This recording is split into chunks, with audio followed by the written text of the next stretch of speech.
जो शख्स अपने अमाल को दुरुस्त कर लेता है, अल्लाह उसके हालात को संवार देता है। अमाल बिगड़ेंगे तो हालात भी बिगड़ जाएंगे।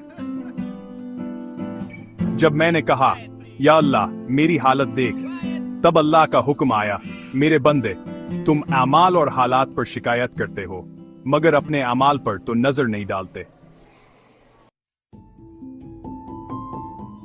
जब अमाल दुरुस्त होंगे तो हालात खुद ब खुद सुनूर जाएंगे। हम अपने अंदर तकवा और सब्र पैदा करें, क्योंकि अल्लाह रब्बुल इज्जत हर दौर में तकवा और सब्र वाले बंदों को फर्श से उठाकर अर्श पर बिठाता है।